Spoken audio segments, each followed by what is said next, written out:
Hey cuties, PeachY here, welcome back to a new video, and in this video we have some MGA doll related news to talk about. From Rainbow High's season 6 finale, first look at Rainbow High live show from Poland, Shadow High sleepover updates, Bratz Lola Indigo AI scandal, Bratz K-pop STARZ trademark found, first looks at LL Surprise OMG budget and tweens dolls, and more. So stay tuned, subscribe, and let's get into it. Okay, starting off with LL Surprise, since I think it's been a really long time since I've made a video talking about some new dolls. So we have first looks at the new tweens budget dolls. Yes, they're budget dolls, but these are basically all four of the head swapping series surprise swap. Remember those? They came with an extra head and really cute accessories, and I have them all. I never reviewed them, but they came out in a time where I wasn't making LO Surprise reviews anymore, but basically they're super cute. And now we have new budget versions of all four of these dolls, but they don't even have shoes. But hey, at least they have wrist articulation, so yay. I mean, of course, budget dolls will always be released, and just because we're getting budget dolls doesn't mean that we're not going to also get some proper releases in the future. So, it's going to be fine, hopefully, as we know. Let's not forget, apparently there's going to be some type of LO Surprise rebrand for OMG coming next year, or something in that vein is coming.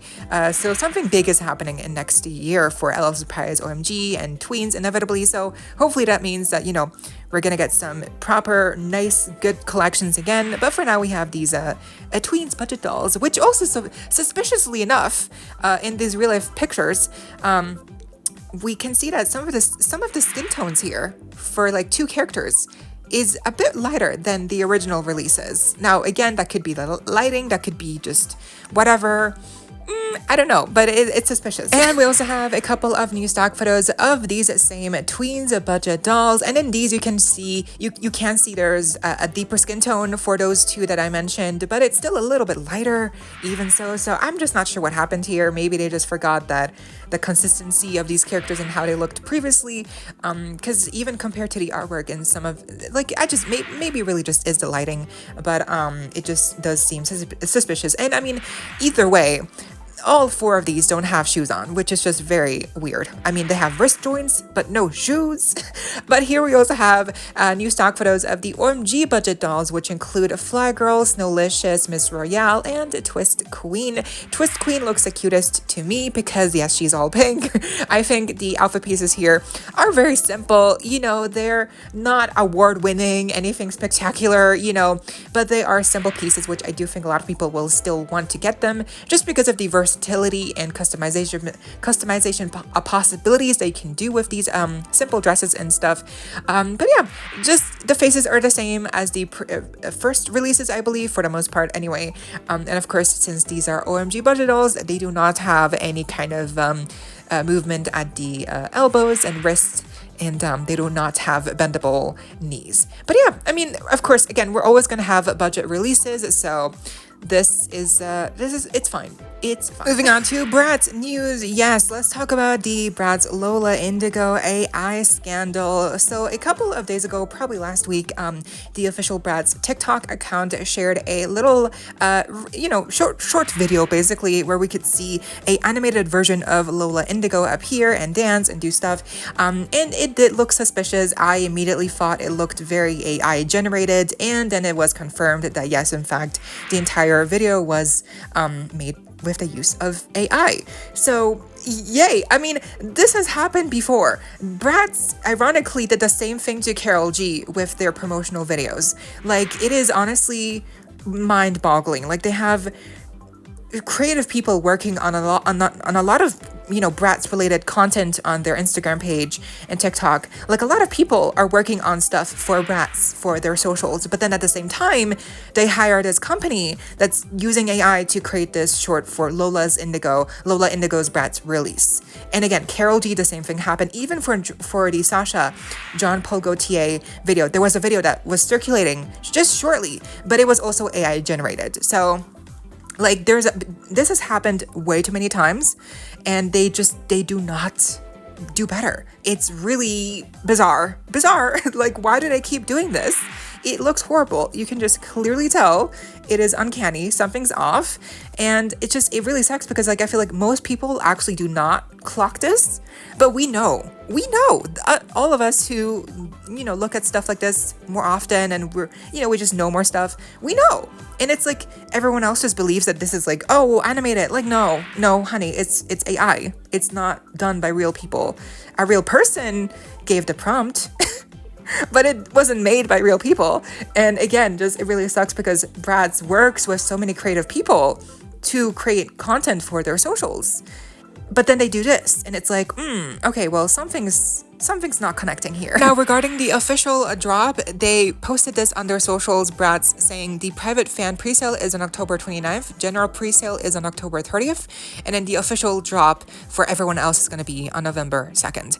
Now, the presale on October 30th is on Lola Indigo's website, but they haven't clarified if the November 2nd drop is also only on Lola Indigo's website, or if on November 2nd, that then will be also widely dropped on Amazon websites or Bratz.com, etc. So they did not clarify as to the availability of the November 2nd drop and if it's going to be available to international collectors or if it's just something like in the US and stuff. So I'm not sure.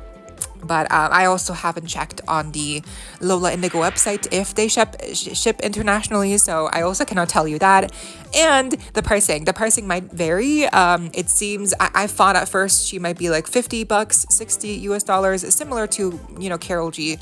But it might be different. Again, not sure, but the date is nearing, so let's hope and, you know, fingers crossed that for international fans. And honestly, just for everyone, that she isn't too hard to get, because like with past releases, except for Kylie, obviously, Karol G's release was not the best. And now with this one, this is just gonna be, I hope it's a better release. But if it doesn't drop on Bratz.com and it's just exclusive to Lola Indigo's website, again, I'm not sure how that's gonna go. But let's see. Again, the actual doll herself looks great. I like both outfits, so I would like to get her, but like, again, we have to wait and see. Next, we have updates on the Bratz Pop Stars line coming for the 25th anniversary next year. It says here, by seeing mount, each doll comes in a vibrant look with colorful hair. Look for the details are jumbled, so it's unclear which elements will go to what characters, but the outfits of the characters will harken back to the golden era of pop. Details include voluminous hairstyles, metallic outfits, knee-high boots, and microphones. So this just makes me even more excited. A pop star line already got me excited, but now hearing this these details, even if we don't know like, okay, who's gonna look like what, still it's giving me nostalgia. It's giving me like live and concert vibes, and hopefully they just have really good themes for each of the girls. This could be really fun. Now, interestingly, we have here information saying the company MGA has registered a new trademark, KPOP STARZ. It's funny because MGA did this one on the very day that Mattel also announced they were gonna have dolls based on K-pop Demon Hunters. So judging by the letter Z at the end, this could be a new name for a Bratz collection in 2026. But it could also be the Bratz Pop Stars thing that we just heard about. So honestly, we'll have to wait and see again what this actually is. But next year seems to be filled with pop star themed dolls from K-pop Demon Hunters, and now with Pop Stars Bratz and K-pop Stars Bratz. Again, what this could be, girl. But this is very interesting. Now, it isn't confirmed if it is like a Bratz line, but I mean, come on, there's a Z at the end. Like, what else could this be? Anyway, moving on to Rainbow High news, we have a reissue that has been found of the fantastic fashion Skylar doll in different packaging, and yes, she has wrist joints. Apparently, she looks basically the same. The purse is different. She has a different purse that came out with a different Skylar previously. But yeah, she has wrist joints. The face looks the same. The hair. I think she includes all her accessories. Oh, I don't think she includes her hairpins, but like the shoes are the same. The dress looks the same. So again, very interesting. I think something similar happened like this, right? Where they also had a reissue of like another doll like last year, and it was like for no reason other than perhaps like to fill in the holiday sales, right? So I'm honestly, again, I'm not sure, but yeah, a reproduction, reissue of this doll. I was not expecting this to show up again. Like, why? I don't know, but they have been doing more reproductions of like Avery's playset and stuff like that, right? So it isn't uncalled for, but it's just weird. Next up, we have new updates on the Shadow High Sleepover budget line. It says here, also shared by Singmount, each doll is articulated. Accessories include an eye mask, pillow, hot chocolate mug, cell phones, and slippers. Chanel comes with chic pajamas. Other outfits include satin nightgowns and robes. So yes, apparently they do have articulation. So, but wrist joints, I probably not likely, but at least they probably have like elbow joints and knees. So that's nice. The accessories sound nice. What gets me excited is the satin nightgowns. It just reminds me of Robin's, outfit from, oh my god, it feels like ages ago. But yeah, remember the original sleepover line from Rainbow High with Brianna, Robin, and Marissa, and they had sleeping bags, and they had like really gorgeous second outfits that were so casual. Those were the good days. They didn't have like hot chocolate mugs and stuff. Like they had more emphasis on like the sleeping bags and second outfits. So they didn't have as many accessories as these new Shadow High dolls will include. But still, like it's gonna be interesting to see what these new Shadow High sleepover dolls actually look like. I hope they have at least very cute designs. Next up, this to me is giving serious Monster High live vibes, because Monster High G3's live show tour that was supposed to happen got canceled, and now Rainbow High is also getting a live show. And we have a first look here. It's gonna be, oh yeah, apparently it's gonna be only in Poland. I'm not sure, but it's like a Poland kind of like production, right? So here on like a news channel, a Polish news channel, we had a first look at the outfits for the new Rainbow High live show, or maybe it's like a recorded show. Maybe it's not going to be like a touring kind of thing. I'm not sure, but safe to say, the casting here is very suspicious. Skylar, Sunny, like what are we doing? Skylar's looking really pale here. So yeah, and Sunny, again, what? So I'm not sure. Again, I mean, even if the casting had been better, I have to be honest, the costuming is just really bad.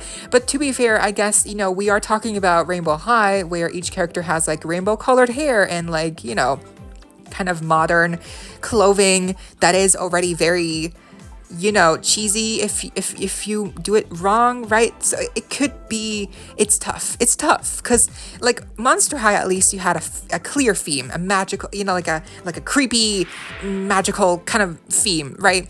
Spooktacular theme with monsters and stuff. But here, Rainbow High, the theme is students, the theme is school. So it's just, it's kind of harder to make that look more interesting than, I guess, mundane, if you know what I mean. Like, so that's why the outfits look really plain. It's because, in real life, the Rainbow High outfits would look plain. Because they're based on real clothing. So this, it makes sense. But I feel like at least the casting should have been better, for Skylar and Sunny. And also, where's Poppy? Where's Ruby? Where's Jade? What are we doing here? Why are we once again like excluding so many characters of the core group? It just, yeah. So hey, let's see how this develops. The production, behind them, like the setting, the classroom setting, it looks okay. They're gonna be singing and dancing. So let's see. Okay, yeah. I mean, at least this seems to be based on the Rainbow High canon that took place before the reboot. So hey. Maybe there won't be like flying fairies and like gremlins and creatures running around. Although again, I'm not sure how they would pull that off. But yeah, again, let's see. And lastly, let's talk about the Rainbow High season 6 finale. And there was an episode before this finale that would basically recap. The girls got trapped by Iris in a little dollhouse, and they had to work together to get free. That's basically what happened in the episode before the finale. I don't even know how many episodes there were, but yeah. So in the actual finale, which was a little bit longer, yay, like 8 minutes long, basically the girls come back to Rainbow World, that's the school, and they stop Iris, and eventually they manage, and Iris turns back good. Apparently, she was an evil. Apparently what was turning her evil was the dark, the evil sparkle glow. Somehow it manifested after her and the original Shimmers broke up. You know, Misty, Leilani, and Whitney. Apparently after they broke up, Iris was really distraught and she was super sad. And because of that sadness, that manifested into the dark sparkle glow, which she tried to control, but guess what? The dark sparkle glow ended up controlling her. And so that's why she ended up doing the whole sabotage and, locking the girls away. And that's why she ended up being evil, because it was a dark sparkle glow that was turning her evil, she wasn't like doing it herself, like of her own free will. Like she was being controlled, which, okay, to me, I don't know about you, but I feel like it would have been more interesting if they had made Iris like a full-on villain and not just be like, oh, but it was a sparkle glow. Like she wasn't really evil. It was just this dark glitter that turned her evil. You know, I get that they want to be like kumbaya and like all friendly and happiness, but like, come on, girl. We had Shadow High, like the Storm Twins, like we had the Devious Twins. There were a couple of like villainous characters, right? Like, so I feel like here, turning Iris back into like oh no, she's actually good. Like, it's just like, it's boring. Like, it feels very boring. And like also at the very end, when when Iris is good again, like Iris trapped her friends, her Shimmer friends. They're not going to address how her friends feel about her now after Iris turned evil and is good now. Like what? Are we not gonna get like an epilogue where they all kind of like talk it out and like, they kind of like talk about it, like what happened? Like, oh no, it's all fine. Iris is fine again. And they're just not gonna address it, I guess. Like the other girls, Whitney, Leilani, and Misty, they just go off. They're just like, yeah, I'm out of here. They're like, we're retired now, girl. We're retired. Bye. They leave Iris. And I guess they just don't care about Iris anymore because they got betrayed by her. I would love some explanation here, but the writers are basically just so done with this entire plot line. They're like, whatever. Who cares? They all sing and make up. So, but yeah, and also, guess what? At the very end, Iris, she doesn't go back with her friends. No, she stays with the other girls, the main group. She becomes a new member of this group. And so now there's 2 rainbow girls in the group, Amaya and Iris. And they're all 9 of them are gonna be Shimmers. Yay! They're gonna fight crime, fight dark glitter with their magical Green Lantern looking rings, so oh man. I mean, I'm joking, but I'm like actually thinking like what's next? Like season 7 of Rainbow High. What will that look like? I honestly, hey, listen, if they're gonna keep Iris around, fine. But at least give us a actual villain this time around in season 7. We need an actual antagonist figure. We need a villain figure, a maniacal, cheesy AF villain in a season 7, okay? Something needs to give here. Something needs to be more interesting because aside of writing and the plot holes and just like inconsistencies and like them writing off so many characters like Poppy, like when was the last time we heard Poppy speak? Huh? Yeah, I thought so. It's been a while. So it's just, we need to go back to the roots of Rainbow High and give each girl like their own little thing and have it be simple. Cause like all of this, I don't know, it's just like, it's not doing it for me. I'm just like, I'm confused, like what is happening? It's a dark glitter. Like it would have been easier for them to just be like, yeah, Iris is evil. She's evil. Like, yeah, that would have been more interesting to me. Frankly, that would have made for a more interesting kind of finale where Iris is evil and she's like, oh, she escapes and now she's the villain. Like make her a villain, make someone a villain here. We've been waiting for an actual proper antagonist the entire season 6, Like ever since we heard the cackling in one of those in the cliffhanger of what was it, season 5, right? So ever since we heard that cackling and the green mist and the whatever distillation, we've been eager for a villain character to pop up. And you know what, Dawn and Viola never showed up. So yeah, there's just a lot of everything that happened in this season was not working for me. I mean, it was fine at times. It was cute to see the OG girls kind of have their moments. But it just felt too much like product placing and just like advertisements. And the songs, really, I just don't like the songs. After like, what, 2 seasons of the songs, I'm good. Like, they could just drop the album. They don't have to incorporate all the songs, you know? I mean, I get it. I guess it's really just it's for the kiddos, right? But still, I like every episode we have a song. I feel like it would also make the songs more impactful if they actually showed up in a meaningful part story-wise in the season, and not just have every episode have a song because, oh, they want to release an album. You know what I mean? I don't know. Anyway, I've been yapping for way too long here talking about season 6. But what happens next? Again, are we getting a season 7? I think so. Yes. Who are we kidding? And it'll be about aliens. It'll be about monsters. It'll be about, like, I don't know, mythical creatures next. You know, they dabbled in the fairy space.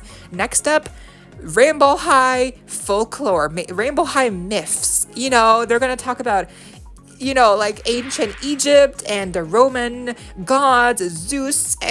I mean, honestly, doesn't sound bad, but like, again, fairies didn't sound bad as a theme. But then we saw what happened here, and it just became such a derivative season that had nothing original. And anyway, that was all of the MJ doll news we had for today. But what do you think? Let me know down below, and I hope you all enjoyed. Leave a like, share, comment, subscribe, hit the notification bell, and please consider becoming a official channel member today. Link to join is down below.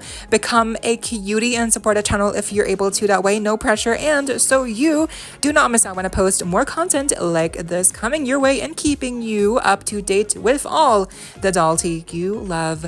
Stay safe, be kind. I hope this next time stay peachy. Kisses.